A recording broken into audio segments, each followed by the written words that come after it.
Many thanks for choosing us. Let's begin with Ghana's economy, which is on the verge of collapse. That's the verdict of finance and economic experts as the country's debt stock hits high distress levels. Last week, independent ratings agency Fitch downgraded Ghana's credit worthiness from a B to a B minus, with a projected 83% debt to GDP for the year ending December 2021.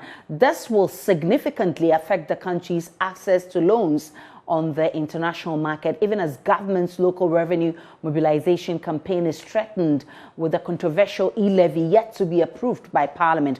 We'll hear from the experts shortly. First, though, my colleague Isaac Kofi of the Joy Research Desk has been looking at Ghana's economic outlook in the past year and joins me in the studio with details. Kofi, how are you doing? I'm fine, Aisha. How is our debt looking like? Well, let's start with the genesis of this whole issue, which is Ghana's deficit.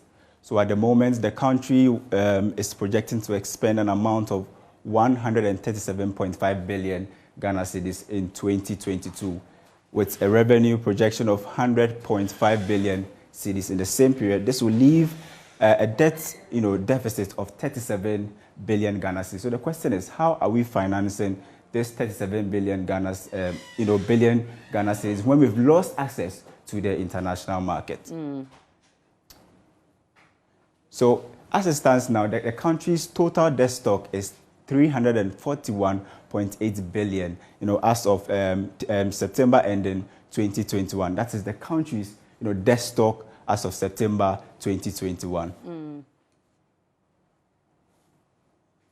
Now, let's do a breakdown of the 341.8 billion. Okay. And then you realize that domestic component alone is accounted for 163.7 billion Ghana cedis, and external components 178.1 billion Ghana cedis. So the problem here is that just, the first quarter of 2022, government wants to borrow an amount of 24.5 billion Ghana cedis, and then 9.3 in January, 7.55 in February, and then 7.65 in March. But if you do a breakdown of this figure, you realize that the amount government is borrowing, 20.7 billion, will go in for, settling old debts. Okay. And government will be left with just 3.8 billion to expend, as for expenditure or other government expenditure. So the question is, you are borrowing this huge amount from the domestic market, but you have just 3.8 billion at your disposal for other, expenditure. So that's quite dangerous for our economy, definitely. And that's why economist Dr. Priscilla Chumisi believes it is time to review the country's borrowing strategy. Listen. It's basically on the report that was released by the Ghana Statistical Service for the just ended population and housing census. So just before Christmas, we saw that the Ghana Statistical Service released one of its reports, and the section on the labor market is quite telling of the need for us to take a critical look at employment generation challenges we have faced as a country. And when you look critically at the reports, you see that unemployment rates among the population 15 years and over is 13.4%. Among the population 13 years to 35 is 19.7%. Even worse is the rate of unemployment among young adults, 15 to 24 years. That is 33%. So when you take 3 young adults in Ghana, 1 is definitely unemployed. This is quite alarming and a matter of national security threats, particularly with examples we have seen in other African countries, like in the Arab Spring. What is equally worrying in the report is the fact that more than 46% of the unemployed persons have given up hope. They are no longer looking for jobs, although they are available to work. So indeed, this is something that should tell us that as a country, we need to take a very critical look at our strategies towards employment generation. And when you take a critical look at the jobs in the report, you see that the public sector, which is government, employs 10% of the people that are employed. 13% of the people employed in the formal sector are in the private sector. The rest of the labor market, the employed persons, are in the informal sector, 77%. This data compares directly with previous data we have on the labor market in terms of the GLSS. But when you look at the unemployment data, it is quite a staggering departure from what we find in the GLSS, earlier versions of the data. So this is an indication that the structure of the economy is not changing in response to the need for jobs. Informal sector continues to dominate employment in the country, and it comes with its repercussions. The private sector, which is the engine of growth, is clearly not expanding because it employs only 13% of the employed population. So going forward, how do we achieve inclusive growth and develop the country?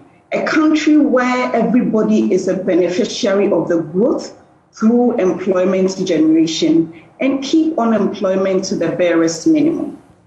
As a country, we need to take a serious look at the structure of the economy and look at the sources.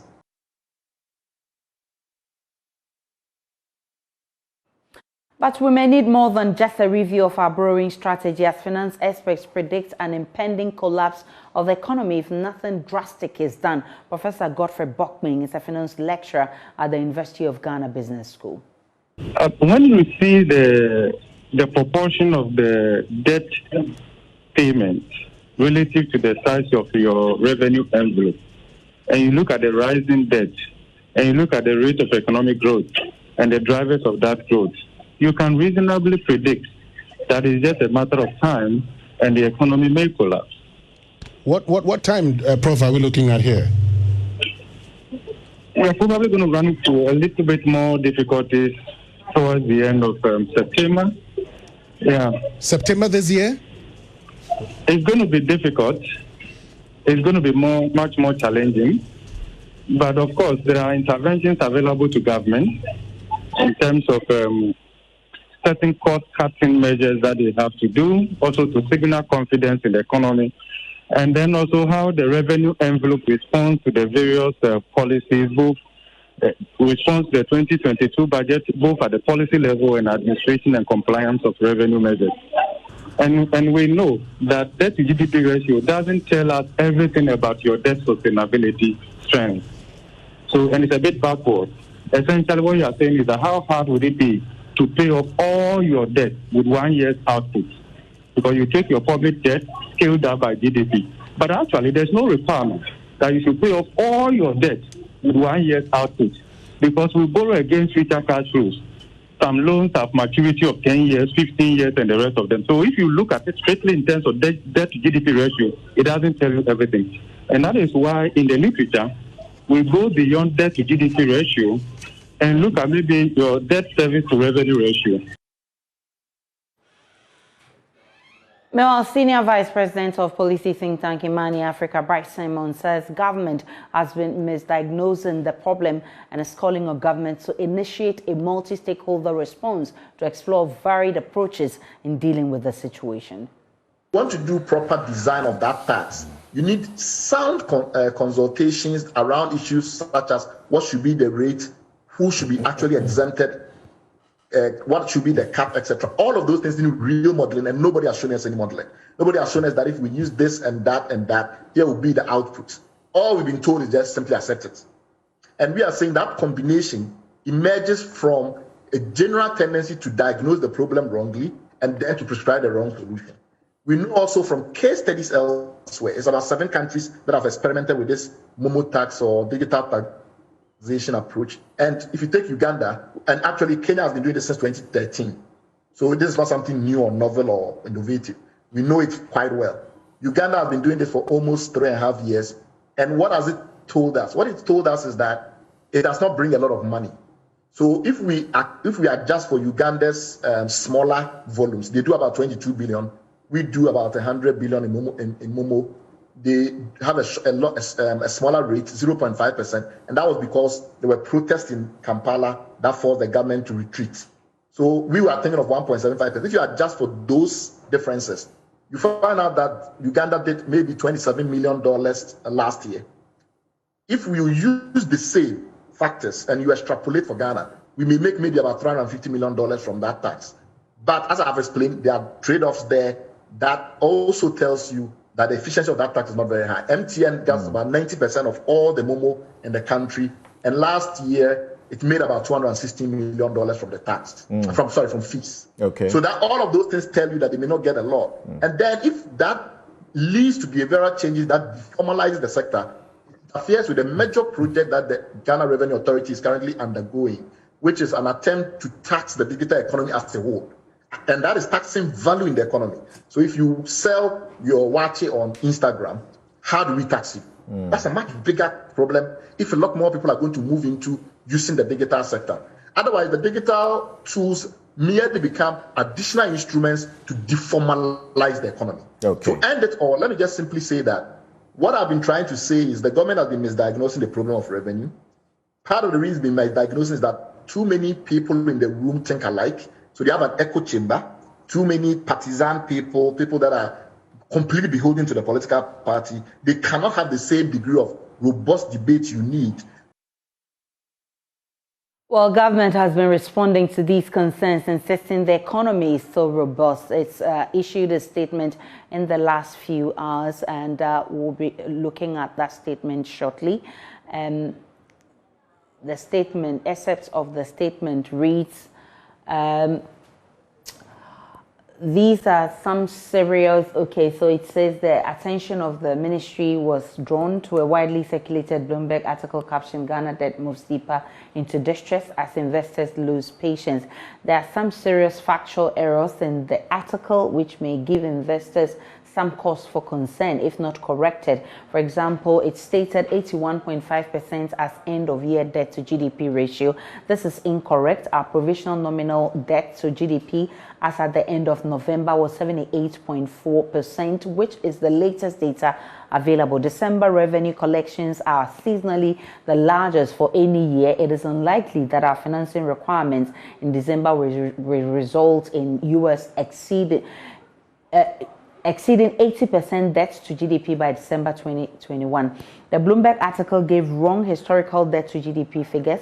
It is essential we make the correction that Ghana's debt to GDP figures a decade ago were 39.67% and 47.80% for 2011 and 2012 respectively, and not 31.4% as stated in the publication.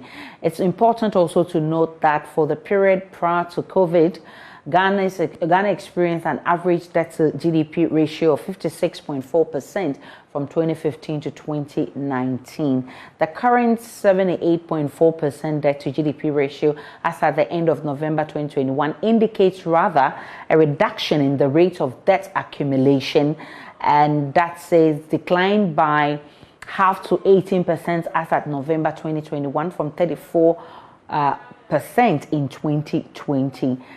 This attests to an improvement in our debt and liability management, contrary to what the article seeks to suggest. It is most unfortunate to note that foreign investors and market participants are on the edge of following the umpires in Parliament in relation to passage of the e-levy bill. The market seems to be pricing into our bonds and perceived risk of having a slim majority in Parliament and the consequences thereof. The markets also seem to be concerned that this might impact government's ability to successfully pass and implement some of its major revenue policy measures as presented in 2022 budget. The ministry would like to state that a healthy debate in vibrant Parliament is a critical part of Ghana's growing democratic credentials, and by no means should it be deemed to be a fiscal risk.